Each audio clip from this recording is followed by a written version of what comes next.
Bonjour, nous voici à Saint-Jérôme au restaurant Bon Manger. Alors ici, vous allez retrouver des saveurs afro-antillaises.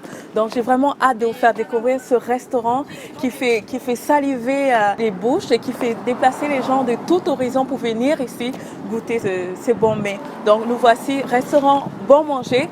J'ai vraiment hâte de vous présenter les créateurs de ces mets, de ces repas. Alors suivez-moi. Maintenant, on va entrer dans le vif du sujet. Bon manger, le goût de ça. Il y a vraiment, même dans le mot, désolé, mais je suis vraiment intriguée, c'est qu'il y a un mélange de vraiment afro-antillais. Oui. Bon manger antillais et le goût de ça qui rappelle le Cameroun. Le Cameroun, les termes qu'on utilise dans le quartier, le goût de ça. Oui, l'Afrique, mais apparemment le Cameroun. Le Cameroun, exactement. Et bienvenue, je suis camerounaise. Donc pour commencer, je vais vous demander une petite présentation. De Bon Manger. Déjà de vous, petite présentation et en plus de Bon Manger très court, genre votre nom, l'activité, votre pays d'origine et tout simplement, vraiment une courte présentation. Ok, d'accord. Je vais commencer parce que les pommes d'abord. Oui, bien sûr. Donc, je m'appelle Mélissa Châtelain. J'ai 26 ans, bientôt 27. Donc, je suis d'origine haïtienne. Je suis née à Montréal. Donc, mes parents sont haïtiens. Donc, c'est ma mère qui cuisinait souvent la cuisine antillaise et tout ça. Donc, c'est de là que... La passion. Oui, c'est ça. Pas la passion en tant que telle. Je connaissais déjà la cuisine antillaise, mais la passion est venue quand j'étais enceinte de ma première fille.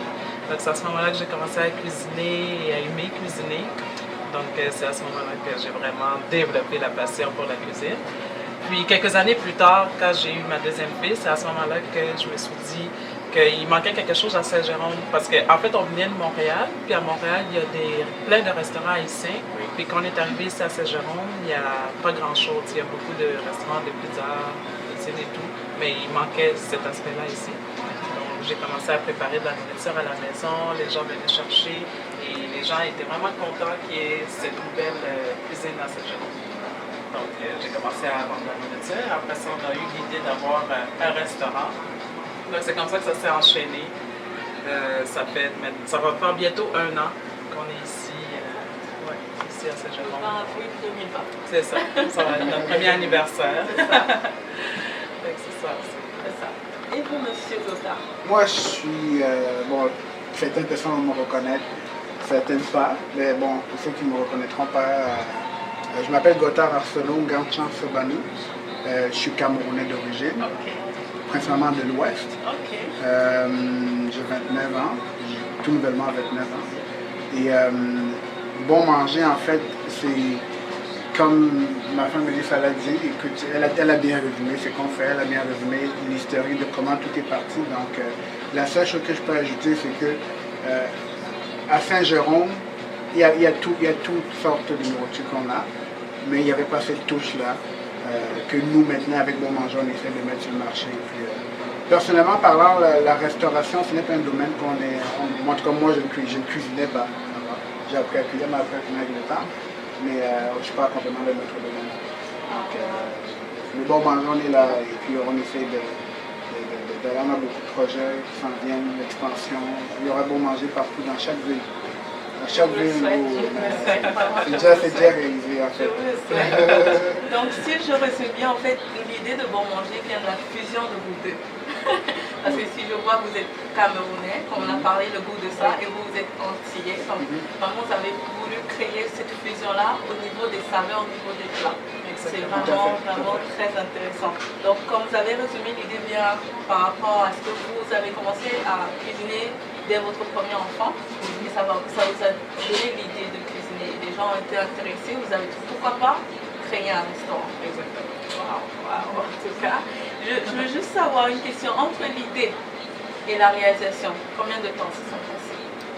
10 mois? C'était 2018 et puis on a ouvert à peu près 10 mois. 10 mois, moins Le temps d'une grossesse. 9 mois par là, 9 mois. Donc ça, c'est ok, c'est ça. C'est notre troisième bébé. Ok, c'est très intéressant, très intéressant. Juste maintenant, quand vous avez eu l'idée, par quoi vous avez commencé? Qu'est-ce que vous avez commencé? Comment vous avez, la première démarche que vous avez commencé à dire, ok, je veux le réaliser, on veut réaliser ça, quelle était la première démarche? Ça, c'est toi spécialiste. Et en fait, ça a commencé, elle faisait des plats à la maison, elle vendait sur Internet, Facebook en particulier, les gens achetaient. Et les gens avaient créé un certain engouement autour du fait que ça serait peut-être une bonne idée d'avoir un restaurant de bouffe antillaise ou africaine à Saint-Jérôme. Parce que moi, il y avait des inconvénients. Chez moi, tu ne peux pas arriver n'importe quand, comparativement à un restaurant. Il fallait commander d'avance. Donc, c'était ce point-là qu'il fallait absolument changer, trouver une solution. Et puis, comme je vous ai dit tantôt, moi, je parle d'un autre domaine. Alors, elle me le répétait souvent parce que quand elle faisait les plats, les gens venaient acheter. Moi, je n'étais pas tout le temps là. Et puis, elle me répétait tout le temps, les clients viennent, les clients adorent. Et puis, à un moment donné, elle m'a dit, oh, on pourrait ouvrir un restaurant. En fait, c'est une idée qu'elle a eue depuis longtemps. Elle voulait ouvrir un restaurant, mais pas un restaurant. Elle voulait ouvrir un restaurant un peu 5 étoiles, avec la nourriture un peu gastronomique. Et voilà. Alors, elle dit, bon, on pourrait. Mais moi, au départ, je lui disais, on peut commencer par ouvrir quelque chose que les gens vont peut-être plus aimer ou vont peut-être. Ça va être commun, accessible, avant de se rendre à un restaurant 5 étoiles. Et puis, bon, l'idée est partie comme ça. Alors, la première étape qu'on a fait, c'était premièrement de. Je pense qu'on a fait ce qu'on appelle un entrepreneuriat. On est arrivé à Lille et puis on a brûlé les bateaux. On a annoncé sur les réseaux sociaux qu'on allait ouvrir un restaurant. Et puis, on a pris les bateaux, on est arrivé à Lille et puis on a brûlé les bateaux. Après, pas de chemin retour possible. Donc, on a annoncé à tout le monde. Je pense que notre premier poste était en septembre 2018. On n'avait pas de local, on n'avait pas de bail de signé, on n'avait pas de menu, on ne savait pas, comment est-ce qu'on construit un restaurant. On ne savait pas qu'est-ce que ça prend concrètement, au niveau même ne serait-ce que finance. On n'avait pas toutes les finances que ça prend, mais on a annoncé sur les réseaux sociaux à tout le monde et on a même fait des promotions de ce post-là qu'on avait fait, pour qu'il soit vu un peu partout avec Facebook, qu'on allait ouvrir un restaurant. En fait, que le restaurant devait ouvrir en septembre 2018. En octobre.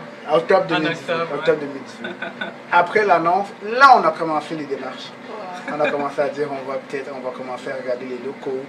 On a fait le tour des locaux, on a regardé des locaux. Il y en avait déjà qui étaient déjà des restaurants, déjà des cuisines. On en avait qui n'étaient pas des restaurants, qui étaient un peu reculés. On a eu des mésaventures, on a eu des hauts et des bas. On a même signé un bail qui finalement a été résilié. À la fin, on a trouvé ce local avec un autre. Alors, il fallait faire un choix. Alors, madame a opté pour ce choix ici. Bon, moi, je voulais dormir la nuit tranquille. Donc, voilà, on a fait le choix du local. Et à partir de là, avant, ici, c'était un salon de coiffure. Okay. Donc, pour ceux qui connaissent un peu la restauration, ce que ça prend dans un local commercial de restauration, il y a énormément de normes à respecter avec la ville. Avec un salon de coiffure et un restaurant, c'est deux mondes différents. Alors, on a tout remis le local à neuf, on a tout strippé, on a tout mis tout dans les normes. Ça a coûté énormément d'argent, beaucoup plus qu'on pensait, en fait. Plus qu'on pensait. En restauration, pour donner une idée aux gens, ils disent que c'est à peu près 200 à 300 $ le pied carré, en fait. Dépendamment de comment que tu t'organises. Mais nous, ça a été. Déjà qu'on ne connaissait pas, on ne connaissait rien. Tous les professionnels qu'on faisait rentrer, on n'avait pas de comparatif parce qu'on ne connaissait pas. C'est un peu comme si tu vas acheter le pain au Cameroun et que tu ne connais pas c'est quoi le prix du pain normalement. On va te vendre le pain en fonction de qui achète. C'est un peu le système. Donc, mais on a appris beaucoup de ça et ça a pris beaucoup de démarches, au débat, une démarche avec la ville. Et puis 9 mois plus tard, Donc, en fait, d'après ce que vous avez dit, vous avez rencontré des difficultés. C'est-à-dire, moi, si je comprends bien, c'est au niveau de l'expérience. Vous n'étiez pas très expérimenté, donc du coup, vous êtes juste lancé comme ça. Dans le prix qui venait, vous prenez seulement. On essayait de négocier un peu, mais on avait toujours en arrêt de la tête. Nous on voulait un restaurant. Okay. Nous, on voulait un restaurant. Et puis, moi, j'ai toujours. L'idée que ma femme a eue, c'était une idée incroyable. Mais je pense qu'en deux, on forme une équipe aussi imbattable, incroyable, parce qu'elle a eu l'idée et on a travaillé ensemble. Puis moi, je suis quelqu'un, ceux qui me connaissent, moi, je recule devant rien. Et on a réussi à le matérialiser. Alors, on a formé une belle équipe dans ce sens-là. Et on a eu beaucoup de hauts et de bas, énormément. La ville, expliquer, c'est quel genre de nourriture, on ne sait pas c'est quoi, c'est nouveau, est-ce que c'est de la friture, Justement, est-ce que vous pouvez détailler un peu, peut-être en gros titres, les difficultés, les différentes difficultés que vous avez rencontrées? Premièrement, vous m'avez cité en termes de prix, en termes de local. Maintenant, vous dites avec la ville. Oui, la ville dans le sens où, au niveau des permis, c'est des démarches auxquelles on n'est pas habitué. Donc, il faut, tout est possible, tout est faisable. C'est juste de prendre le temps de le faire et puis d'essayer de se renseigner avant. Mais nous, dans la... Ne pas être trop pressé aussi, parce que les délais sont très longs pour obtenir des permis. Il ne faut pas être pressé. Quand tu fais affaire avec la ville, il ne faut pas être pressé. Mais nous, on avait déjà annoncé aux gens depuis quelques mois qu'on allait ouvrir. On était pressés. Qu'on était pressés. Mais je pense, avec du recul, je pense que cette stratégie de prendre les bateaux, comme on dit, et puis d'aller sur une île et puis de brûler les bateaux après, je pense que c'est la meilleure stratégie qu'un entrepreneur peut avoir parce que là, tu n'as pas de chemin retour. Tu n'as pas de chemin retour. Tu as déjà annoncé publiquement. Ta parole t'engage. Et puis, bon, on avait des gens qui nous écrivaient, ils nous alimentaient un peu. Bon, ça ouvre quand finalement? Et puis de plus en plus. Et je pense que oui, on a fini tant bien que mal à trouver les solutions à toutes les embûches qu'on a rencontrées, que ce soit au niveau de juste mettre le local à zéro pour le repartir à neuf. Après, il fallait engager quelqu'un pour faire. Comment, mettons, par exemple, louer un conteneur à déchets, l'électricien, le plombier, le menuisier, la compagnie de ventilation pour la hotte, les équipements, vous voyez les équipements, là, tout est neuf. Donc, c'est beaucoup de démarches. Et en même temps, en parallèle, il fallait gérer les permis avec la ville. Il fallait gérer un permis d'alcool, c'est toutes des démarches qui sont nouvelles, ça prend du temps, mais il faut y aller. Mais ça n'a pas été facile. Ça n'a pas été facile. Mais sincèrement, en 6 mois, pour avoir surmonté toutes ces difficultés-là, bravo. Merci. Vraiment bravo, félicitations. Quel a été le budget maximal, bien enfin une tranche, que vous avez dépensé pour mettre en place tout ça? Aussi en termes de... Ouais, pour rassembler tous les budgets que vous avez dû mettre en place pour avoir ce local, pour avoir bon manger à l'état que l'on voit là. Combien vous estimez cela? En fait, si on veut tout mettre, tout ce qu'on a mis là-dedans, en tant qu'investissement, pour faire une évaluation un peu globale, ça tournerait aux alentours de 200 000 et plus. Aux alentours de 200 000 et plus. Juste la hotte, là. Juste la hotte. Oui, c'est aux énorme. alentours de 200 000 et plus, mais ça, on n'a pas compté, je ne compte pas le temps que j'ai mis. Si je me paye le temps que j'ai mis, c'est sûr que ça manque. En entrepreneuriat, l'erreur peut-être la mauvaise conduite que j'ai eue ou qu'on a eue au départ, c'était de compter les heures qu'on mettait. À un moment donné, quand tu comptes 200 heures semaine, à un moment donné, tu arrêtes de compter les heures. Donc, mais si on mettait les heures qu'on a mis dedans, ça frôlerait sûrement les 300 000. Très bien, donc on estime à peu près 300 000. Si tu dois engager quelqu'un pour le faire à ta place, là tu peux tourner autour de 350, 400.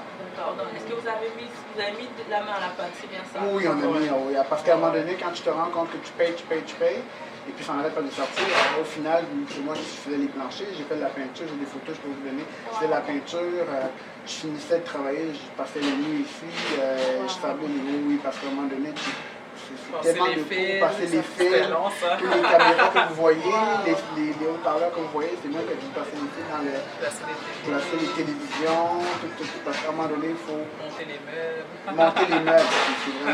C'est énormément de travail. Et comme Stéphane disait tantôt, il faut aimer.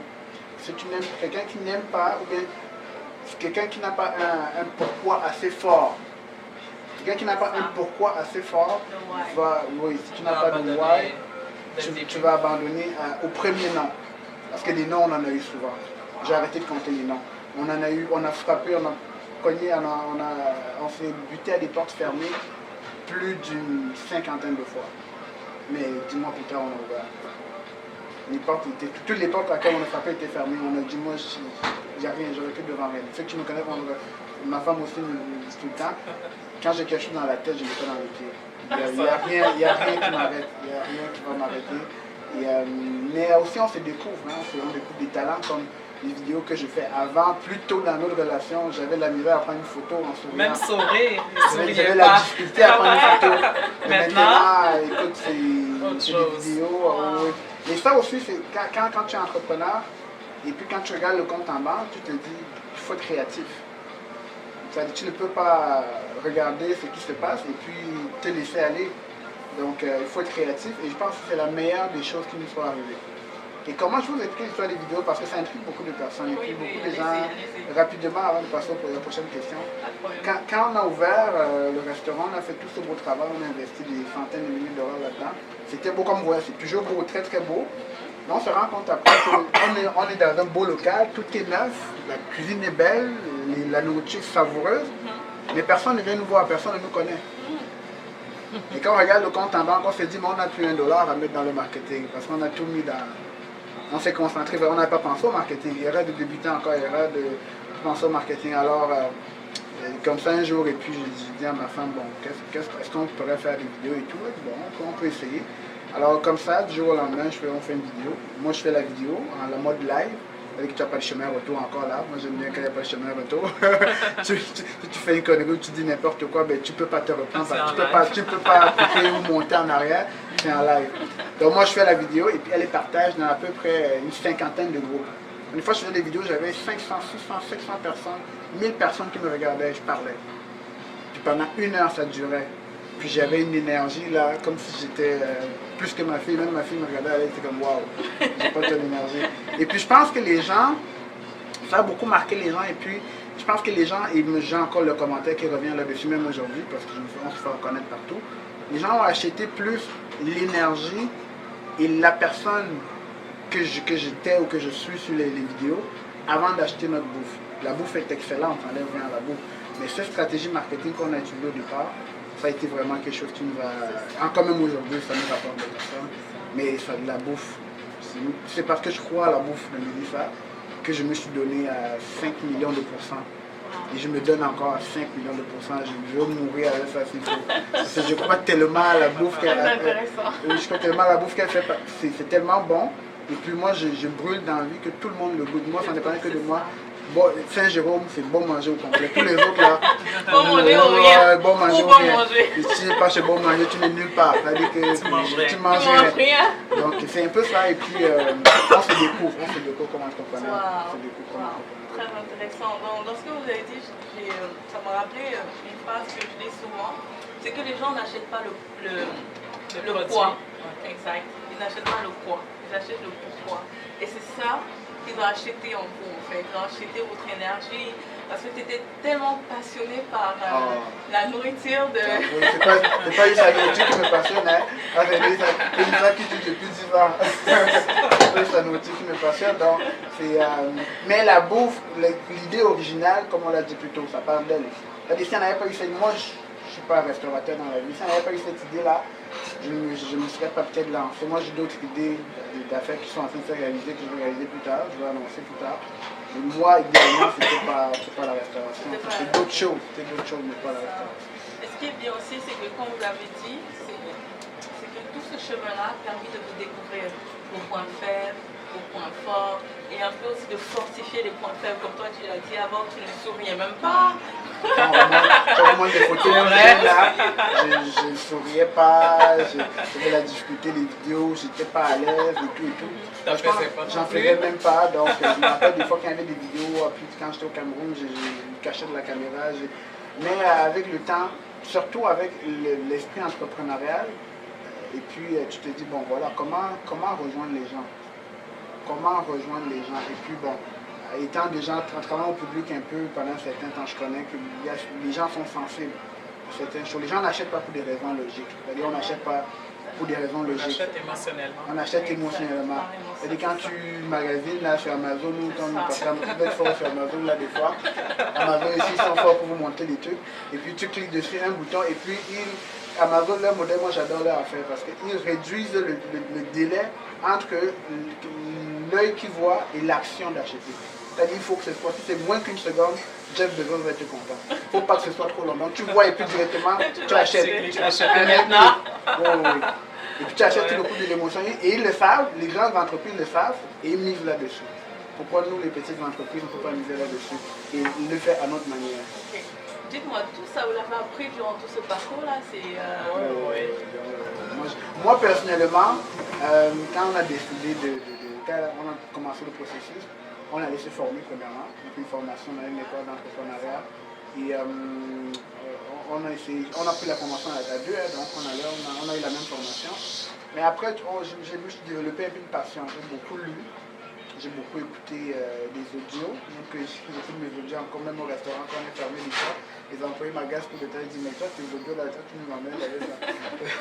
Mais c'est de reprogrammer le subconscient en fait. Le subconscient et puis c'est comme ça qu'on a appris. Et c'est comme ça que j'ai appris, que Mélissa a appris, qu'on s'est développé, qu'on a atteint d'autres. Là on fait des changements à l'interne avec le développement personnel, le cheminement qu'on a entrepris.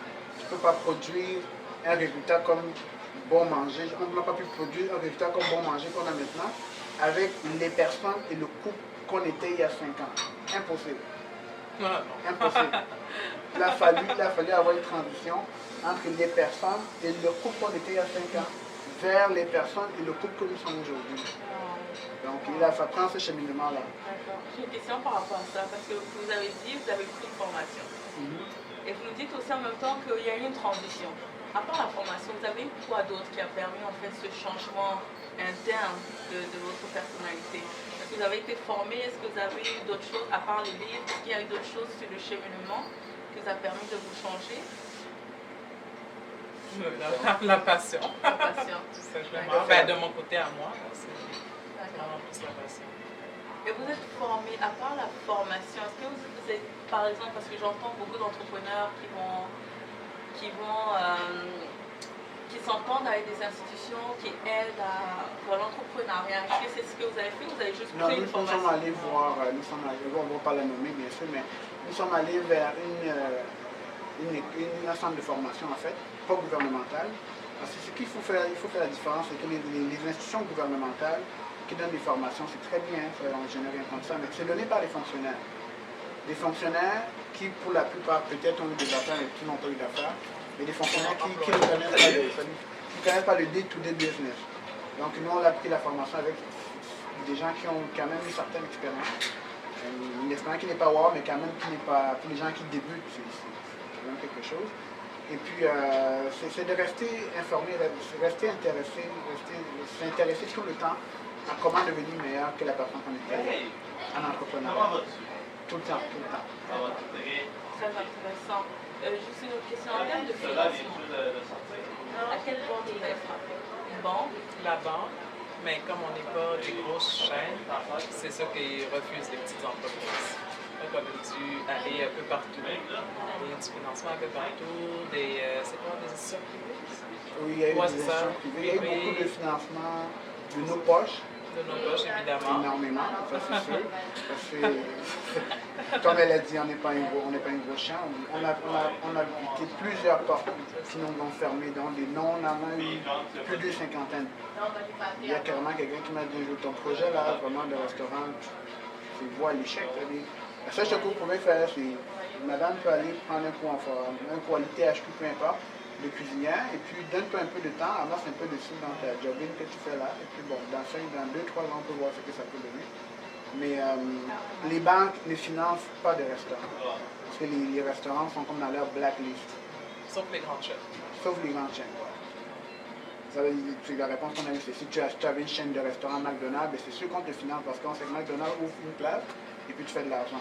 Mais toi, tu es là, bon voilà, tu n'es pas connu, hein? Non seulement on est nouveau, deux, on n'a pas Tu n'as d'expérience pas en d'expérience. restauration. Tu es une cuisine un peu, on s'est fait dire, une cuisine artisanale, tu sais, quasiment. C'est-à-dire, c'est ton projet d'amour, c'est comme un beau projet de couple, mais ça ne va pas plus loin que ça. Mais moi, j'ai toujours dit à ces banquiers, là, des fois, ils nous en parlent, on peut lui dire, oh, on va aller à l'international. C'est quelque chose que je fais, je suis convaincu, on va aller à l'international. Et puis, à ce moment-là, c'est toi qui me dit, bon, est-ce que je peux acheter des parts? C'est ça. Là, on se va très loin. Justement, on travaille sur la franchisation, justement. Donc, c'est énormément de travail. C'est plus que les vidéos qu'on voit, plus que ce qu'on fait maintenant. L'entrepreneuriat, c'est vraiment du matin au soir. Des fois, là, les commentaires, surtout gérer les réseaux sociaux. Ça, on ne savait pas. Les gens écrivent des fois à 2 h du matin. Et puis la réputation, surtout en restauration, il faut être assez alerte. C'est pour ça que moi, dans notre cas, les réseaux sociaux, moi je réponds à tout. Tu écris à 2 heures du matin, je suis avec toi. Je me lève, oui, tu écris à 3 heures du matin, je suis avec toi. On ne va pas investir tout ça, mettre notre famille et tout, embarquer tout le monde, le temps de madame, et puis quelqu'un va se lever, comme on a dit souvent au Cameroun, les sorciers vont se lever à 4 heures du matin, penser que tu dors, et puis faire un commentaire, puis non, mais je donne une alarme. Le réveil, on est ensemble. Oh oui. On est ensemble. On est ensemble. Très bien. Une autre question maintenant. Comment vous avez réussi et comment vous réussissez à allier vie personnelle et vie professionnelle? Très bonne question. Ouais, bonne question. Vous êtes en couple, vous avez des enfants, vous avez un grand restaurant. Quel est le tips? Donnez-nous. Ben oui, on est un couple, donc ça va faire 10 ans qu'on est ensemble. Wow. Puis on a 2 enfants, une de 5 ans, la plus grande, puis une de 2 ans. Donc, bon, la vie familiale, bon, c'est comme là, maintenant, on est fermé 2 jours, le lundi et le mardi. Donc, c'est sûr que ces moments-là, vu qu'on n'est pas ouvert ici au restaurant, on peut passer plus de temps en famille. Sinon, les autres journées, ben, on travaille ensemble. Les enfants sont à la garderie en semaine, puis les soirs, ils sont avec nous. Puis la fin de semaine, ils sont avec nous quand même toute la journée. Donc, on essaie de concilier, on fait des activités, tout simplement, en famille. Maintenant, j'ai une petite idée pour ma question, mais je vais quand même la poser. Qu'est-ce qui vous rend différent des compétiteurs? Je sais que la Boucherie Saint-Jean, vous m'avez dit qu'il n'y en a pas beaucoup, mais il y en a quand même en plein milieu Montréal. Mais je sais qu'il y a quand même des gens qui se déplacent de Montréal pour venir ici parce qu'il y a quelque chose en plus. Sans vouloir nous donner votre petit secret dans la restauration, mais qu'est-ce qui vous rend différent de vos compétiteurs? On a le meilleur grill du Québec.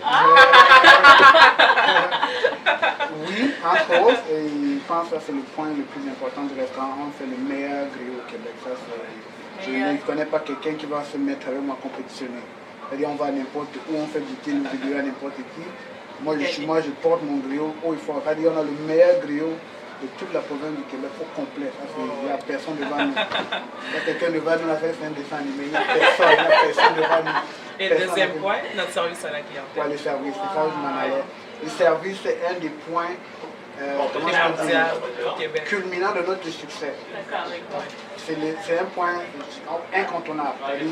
Et quand on regarde les commentaires, par exemple, sur Google, ou peu importe, les services reviennent souvent. Et c'est très simple. Ce qu'on a remarqué, avant d'ouvrir, on a fait le tour. On a fait le tour des commerces ou des restaurants africains entiers à Montréal. On a remarqué, le constat était très flagrant. Le service à la clientèle. Des fois, tu entres à un endroit et aucun bonjour, aucun sourire. La personne qui est là, elle te regarde comme tu es venu voler son mari. Comme si tu rentres dans son salon. Et que tu la déranges. En fait, tu lui apportes de la business, tu lui apportes de l'argent. C'est toi qui vas la faire briller, en fait. Et on s'est dit non, on ne va pas faire ça. Et puis, on a eu la chance aussi que j'ai la personnalité que j'ai développée. Je n'ai pas tout le temps été comme ça.